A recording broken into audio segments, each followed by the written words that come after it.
Hey guys, welcome back to Cause 3D, and today I'm gonna do a helmet here that I got. Hadn't planned on filming this. I really wish I had, because I did something completely different on this helmet. I actually decided that when I received a request for a custom order, I bought the file and it doesn't actually look anything like this for the most part. Had to trim some stuff off and go through a couple other different things and use some extra build skills other than just 3D printing and finishing like I normally do on this channel. But let's jump over to the computer and take a look at what this looked like before I started and bring you up to speed where we are now. And then I want to film some of the weathering that I'm going to do to this and a little bit more painting. So let's get to it. All right, guys, so here you see the full model. Now, I did not use the full model. I used the already pre-sliced model. And what I did was I physically printed this item. Now, the reason I printed the helmet and didn't modify it in another program is because the modelers typically frown upon us putting these in a program and modifying them, because this is the artist's work. I didn't want to modify it digitally. So what I did was I physically printed this helmet, and then on my workbench, which I'll show you in a moment, I removed this protrusion here that the customer didn't want, as well as this one, and this one, and then filled in this area where the horns would have attached. So let's move back over to the workbench and let's talk about what it actually took to remove these protrusions. All right, so now you know what process I went through on the slicer. I just printed the helmet file that I had access to. And as you can see, the protrusions that we were talking about that were up here are no longer there. Now, how I removed those, I removed them physically. And I have this fancy foam cutting pen. And what it does is when you plug it into the wall and you turn it on, this rod actually heats up.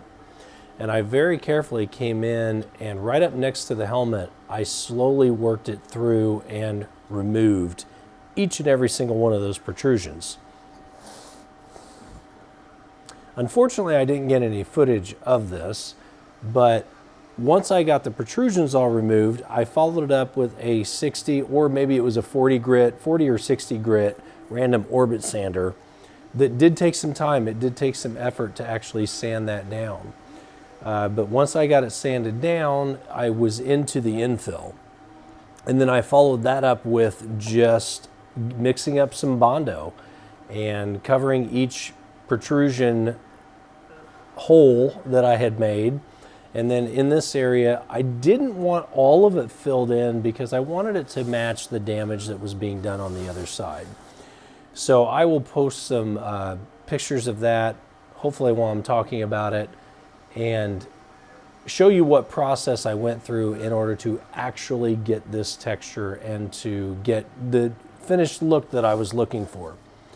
So now that we've got all of that out of the way, let's get some footage of the finishing that I did. Now, as I said earlier, I normally do a Bondo glazing and an acetone mix and paint it on. If you don't know how I do those, you need to go back and check almost any video that I've done in the past year. I walk through that process, or at least show that process.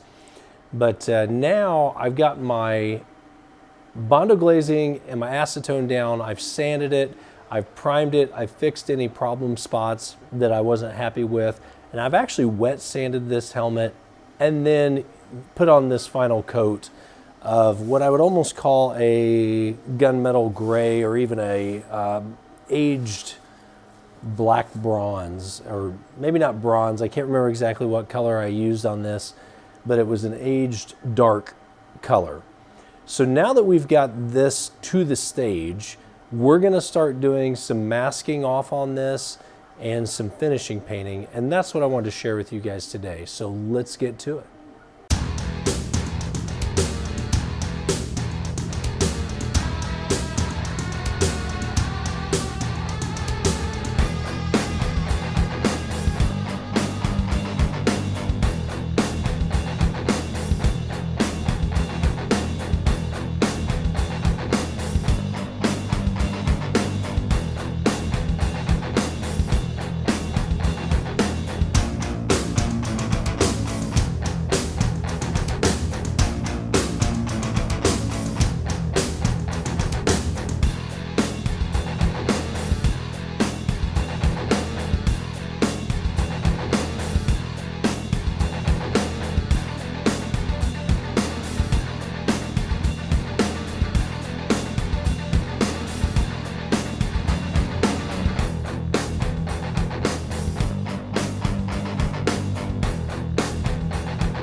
Well, there you have it.